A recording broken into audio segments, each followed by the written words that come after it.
The phone rang just as I was about to pour myself another cup of coffee. Her name flashed across the screen, and I answered with a quiet, "Hello. I'm leaving you," she said, voice flat, almost rehearsed. "Don't ask me why, okay?" I replied. There was a pause, heavy with expectation. I imagined her rolling her eyes, waiting for some desperate plea, some frantic question that would prove I cared more than she did. I didn't give her that. Not today. Not ever again.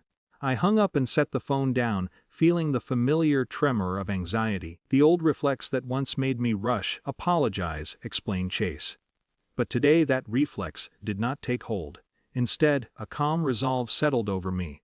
I remembered all the nights she had stormed out, the mornings she had returned with excuses and tears, and the silent compromises I had made, thinking I could save the relationship through patience alone. That patience had cost me pieces of myself I wasn't willing to lose anymore. I started with her bags. Not in haste, not in anger, but deliberately. Each suitcase, each drawer, each little bag of belongings I had once ignored or quietly dismissed as trivial, I organized, labeled, and stacked near the door. The labels were simple: clothes, books, shoes. Even as I did it, I noticed the almost absurd care in my movements.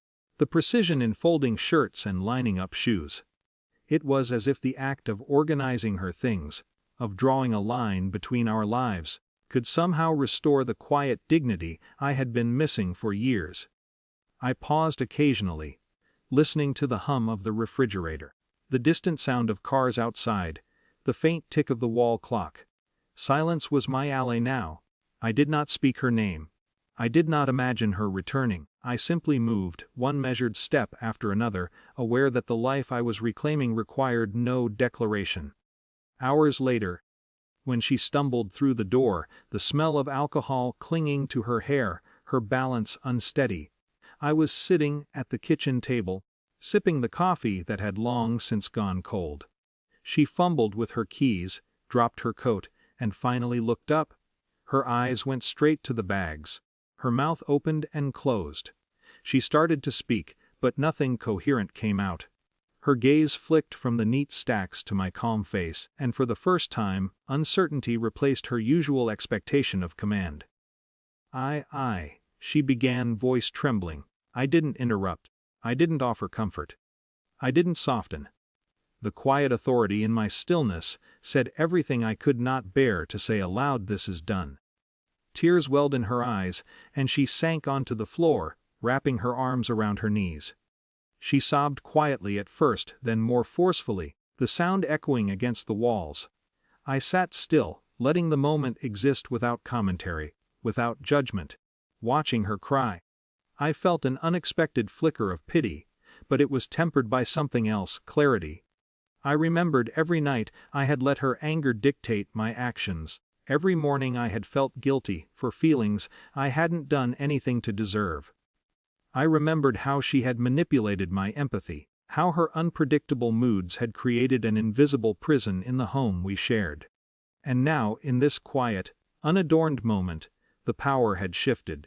Not through drama, not through shouting, not through grand gestures, but through presence, through restraint, through the simple act of honoring my boundaries. She tried to speak again, explanations spilling from her lips in a jumble of regret, confusion, and self-pity. I listened without acknowledgement, without the response she expected, and that was enough. The subtle shift was unmistakable. She could no longer rely on my habitual reactions to maintain control. She could not manipulate silence. Silence was now mine to wield. Eventually, she stopped speaking. The sobs slowed. She looked around, eyes catching the labels, the neat piles, the clear space I had carved for myself in what had once been shared chaos. For the first time, I think, she saw me not as someone to convince, to challenge, or to unsettle, but as someone who could act decisively, calmly, and without fear. I considered saying something, offering words to soothe or explain. But I realized that the lesson, the shift, the quiet reclamation of authority, did not need my voice. Words would only dilute it. I left the room for a moment, stepping into the hallway. From there, I could hear her moving slowly, gathering her wits, perhaps her pride, as she retreated to the bedroom. The space between us felt vast, not in distance but in understanding. I did not follow her. I did not call after her. I allowed the silence to hold its weight. Later, I walked through the apartment, taking in the corners where sunlight fell softly across the floor, where the stacks of labeled bags marked the boundary I had drawn. It was not triumph, it was not vengeance. It was simply clarity, the quiet confirmation that I could honor myself, even when someone I cared about attempted to erase me. I made another cup of coffee, this time with a steadier hand. The warmth filled my chest, a subtle reminder that I had survived. That I had acted with intention, that I had claimed space for myself in the only way that truly mattered. My reflection in the kitchen window caught my eye, and I saw a face not hardened, not cold, but resolved. I did not expect gratitude. I did not anticipate reconciliation. I did not even hope for understanding. All I knew was that I had preserved the fragile core of my dignity, and in doing so, I had demonstrated the quiet strength that can exist when one refuses to be manipulated by fear, guilt, or expectation.